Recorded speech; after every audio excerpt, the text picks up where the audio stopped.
Hey everyone, welcome to this segment of Shop Talk. And as you can see on the bench we have a bunch of older test gear. But before I get into that, I apologize for not getting no videos up as much as I would like to. It's just that things are real busy at work, and when I get into the shop it's mostly working on equipment to try to get it out of here. I'm not getting probably about 8 to 10 hours a week here in the shop right now. As the summer months move in, it'll be warmer in the evening. I can get out here later at night, don't have to run the heat as much, and keep the electrical bill down a little bit.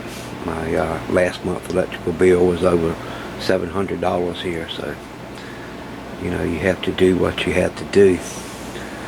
And on top of it, I had the problem with the carpal tunnel in my wrist, and now I'm having extreme pains in my right arm and shoulder. Went and had an MRI done, and I've got 2 torn places in my rotator cuff, plus arthritis in my shoulder and tendonitis in my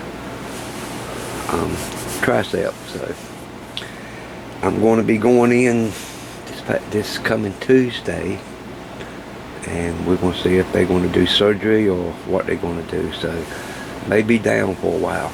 So when I'm in the shop, I'm trying to get as much work as possible done, because well, you understand this surgery is kind of tough. Recovery time 3 months minimum. So we'll see how things go. Anyway, a local company buys out businesses and this and that. It's a salvage company, and they take items and sell it. Well, I happen to find all these items here for $50, and there's only one piece that I am really interested in for myself. Is this HP 200 AB audio oscillator.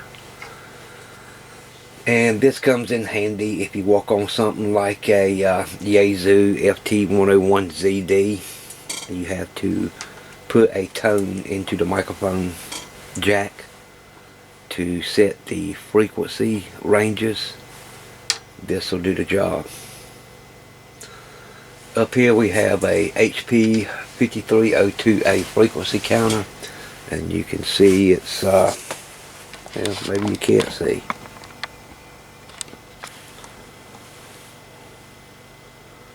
You can see it's at 20 megahertz, and she's pretty much spot on. And I'm feeding this with the IFR Super S. But the thing is about these frequency counters, they are not that sensitive. They are kind of deaf to start with, but this one is in really bad shape. I'm feeding a full signal into it from the IFR. In other words, the IFR is turned all the way up to let's see, 20K. Have the sensitivity maxed out in its reading, and if I drop the sensitivity at all, it loses the signal. So something's going on in the front end of this piece of equipment. So we'll have to tear it down and go through it and find out what it is. And we'll probably go ahead and build a preamp circuit and put in it so that it can be more usable for lower level. Like I say, it should, sense the signal at a lower level like it is, but this one is terrible. Below that we have a Hewlett-Packard oscilloscope, and this is 500 kilohertz max. So not a whole lot of use for an oscilloscope like this. I was thinking about looking to see if I can convert it to a curve tracer, but I'm not sure if I can even do it with it, but we'll have to get in that and see. If not, I know this item will go, this item may go. The audio generator I will keep for myself. We have a Payco Model G30 RF signal generator. We have a Knight KG670 RC tester, and this is for testing capacitors. Now, I do have a Heathkit IT28, and it's in really bad shape, and I don't even think I'm going to fix it. I know the Magic Eye tube is gone, so until I can find a I think it's the ICO 950B that ICO made, which is a capacitor tester. Then when I can find one of those to match the rest of my ICO equipment on the old tech bench, I'll probably be using this one on until then. So I will be looking for a ICO 950B, and then we'll be getting rid of this. We also have a ICO Model 324 signal generator. We'll need to go through it, restore it, clean it up, get it all back working.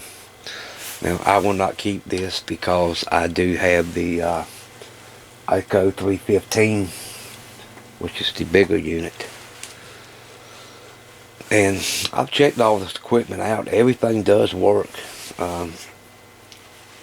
You know, it's got the old capacitors in it, so all those will have to be replaced. And this is what I'm thinking about doing. I'm trying to find someone that can help me redo my website, where I have the forms at gocarters.com. And what I want to do is add a storefront to sell stuff out of it. So some of this equipment I'll probably restore and put it on there for sale at a moderate cost. You know, I'm not looking to make lots of money out of it. I'm just looking to make a little bit of money that I can put back and buy equipment to restore, and you know, help with a little income in the shop. You know, YouTube don't pay a whole lot. Don't, you know, if you hear somebody tell you they do, really they don't. You know, it helps a little bit. You know, I get a few donations from time to time, that helps. But you know, I have to have income coming in the shop, and the way I do repairs, I do not do enough repairs to make a lot of money off of, because I basically just don't have the time. In fact, right now I'm not going to take anything else in until after this surgery goes through and I get caught up here in the shop, and I'm going to do some remodeling. I'm running out of storage room here, so I'm working on making some arrangements on that, and we're going to just remodel the whole shop and see can't we get, you know, a little better room. Planning on retiring in a few years anyway, so when I do, this will be my full-time job out here, and then, you know, we can get more into doing more repairs and so forth.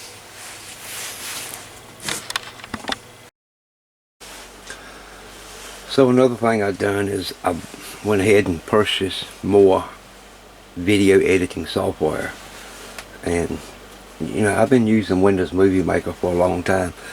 It serves the purpose and it's a good all-around video editor. It works great.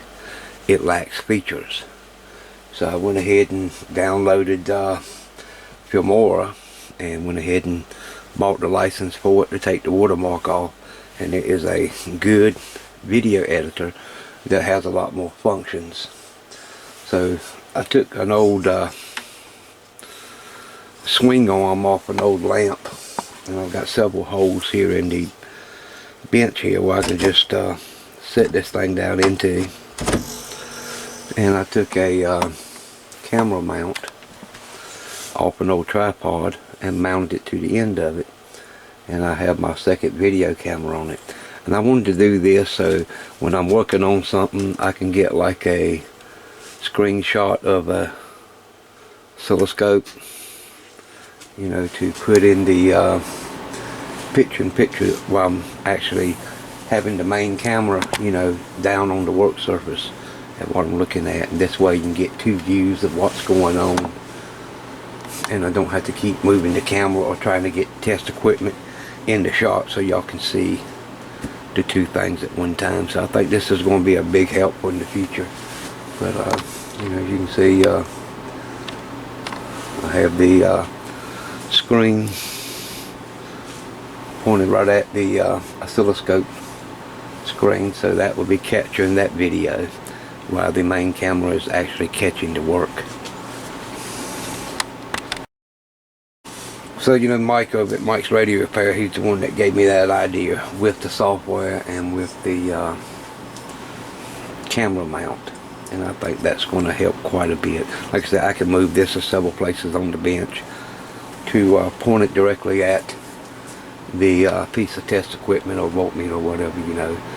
And the way I got it set, being able to move it around, I can keep it out of the way of the work area. Now guys, you know, another one of my hobbies is radio controlled airplanes, and I have about 14, 15 of them. I don't know, some electric, some gas, and I would say 90% of what I got is stick-built planes, you know, all made out of balsa and covered in monocoat. But I'm gonna do something I don't usually do on this channel, and just make a shout out. Now, this channel that I'm showing here on the screen now is TheRcSaylors, and it belongs to a couple named Nate and Abby, and they do reviews of RC controlled stuff.